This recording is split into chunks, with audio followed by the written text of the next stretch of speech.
What do we know about the very first Titans? The reign of the Titans has spanned for millions of years, and these ancient beasts are still some of the most powerful forces on all of Earth. They cannot be stopped by the might of governments or the will of man, but only by the strongest among them. But how much do we really know about the dawn of this titanic age? Well, come along with us today, Heralds of the Titans, and let's explore the earliest known encounters with these primordial beasts. Some of the oldest Titans can be tracked back to 250 million years ago, during an age of history known as the Permian period. During this period of time, the Earth was incredibly radioactive, and this gave way to the incredibly rapid evolution of multiple species. Some of the first Titans we know of are the Jinsen Mushi, and their entire purpose was to challenge the dominant alpha Titans of any given ecosystem. These avian reptiles had the ability to implant their larvae into living hosts, which would then hatch into new offspring. And in the modern day, the Jinsen Mushi eventually came to be known as the Mutos. These Mutos kept the food chain at their mercy, and the creatures who wished to ascend to the rank of Alpha had to contend with the Jinsen Mushi in order to do so. And the first species to achieve this was our very own Titanus Gojira. The Gojira evolved over the course of eons, and once they were strong enough to fend off the Jinsen Mushi, they planted themselves firmly on top of the food chain, but this would be far from their most dire challenge. The Permian period is the latest stage of the Paleozoic era of prehistory, which is marked by the single largest mass extinction event in the history of the planet. For reference, the asteroid that killed the dinosaurs made landfall 65 million years ago and gave way to a cleansing of the ecosystem that eradicated 76% of all living organisms. This is the most violent extinction event that we are often taught about, or at least the one that is most commonly known. But the Permian extinction puts this event to shame. In fact, the eradication of the dinosaurs was just one of 5 mass extinction events that the world has seen in its history, and the Permian extinction is the worst of the 5. The Permian extinction led to the death of 90% of all plant and animal life, with marine animals being hit the hardest with an astounding 96 mortality rate. Only the strongest of this age survived, and on the front lines were the Titans. In the Monsterverse, we don't know if there was a Titan-related cause behind this mass extinction event, but in the real world, this was due to cycling weather patterns and severe instability. Volcanic activity was at an all-time high, which raised ocean levels and temperatures by releasing methane and carbon dioxide into the air and into the sea. In the Monsterverse, it's entirely possible that this mass extinction had something to do with the Titans, and perhaps even a conflict between them. Though right now, we don't have any firm evidence to support this theory. What we do know, however, is that the remaining Titans were in the top 10% of creatures that survived this cataclysmic event. We don't know how many Titans died though, only that many survived, and mathematically, it's even possible that the number of species we see today are representative of less than 10% of all of the Titans who ever lived across the history of the planet. After the dust settled, the remaining Titans found their niches in their home corners of the globe.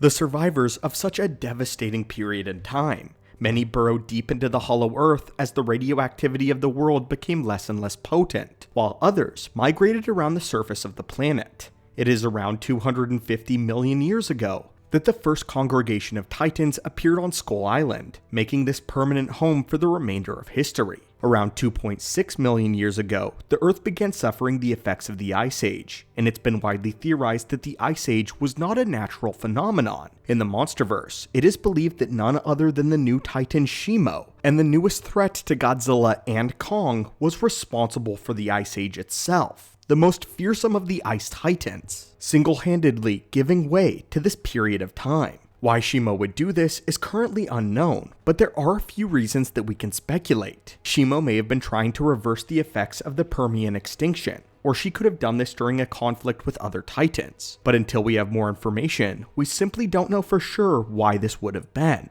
But what this does tell us though, is that not only does Shimo have planet leveling capabilities, but this also puts her among some of the oldest Titans. She may have the ability to freeze the entirety of the planet as we know it, and if she wants to do so in the new empire, then it could spell disaster for not just one city or one nation, but the entire planet. It's not until 30,000 BC though that we begin to find human accounts of the Titans, including markings in caves where is located today in present-day France. in these carvings depicts what we believe to be the first recorded human contact with Godzilla. The markings can be found in Godzilla Awakening and were first discovered by E.G. Serizawa in 1953. But it seems that any human records of Godzilla or other titans were taken after this period in time. This just goes to show how much of the Titans' history is still undiscovered, and just how much actually happened in the hundreds of millions of years between their inception and the records created by humanity.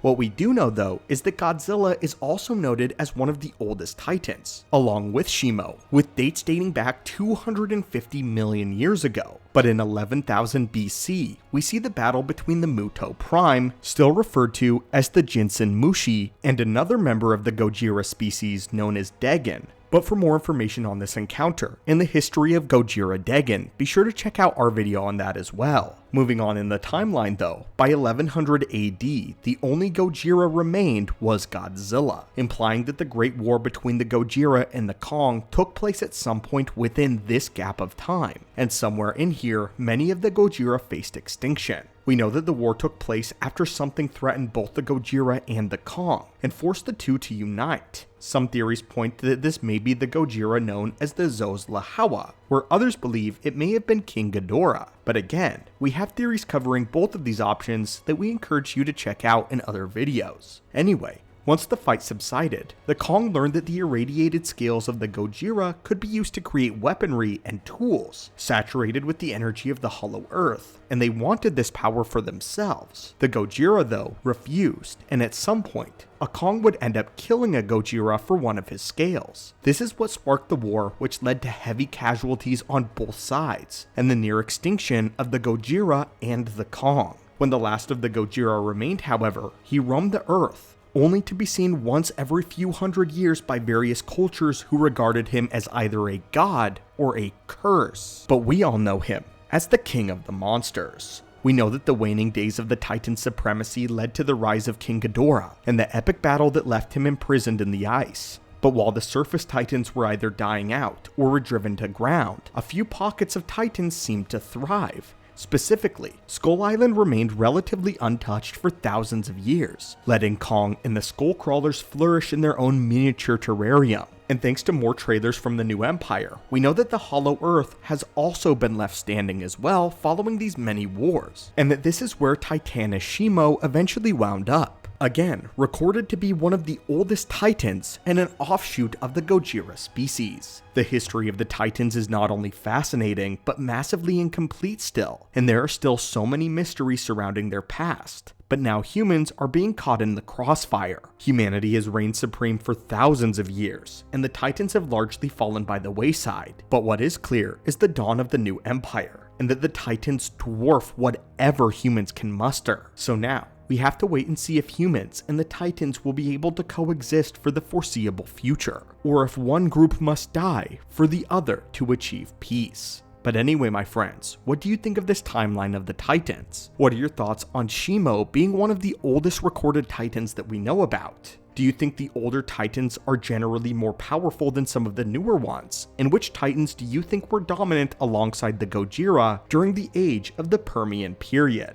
If not for the Gojira, would the Mutos have reigned supreme? Or would there have been another Alpha Titan to rise and to challenge? Thank you so much. Hit that subscribe button for more Titan lore as we keep you updated on the new empire into the film and past. And I hope you're having a phenomenal day.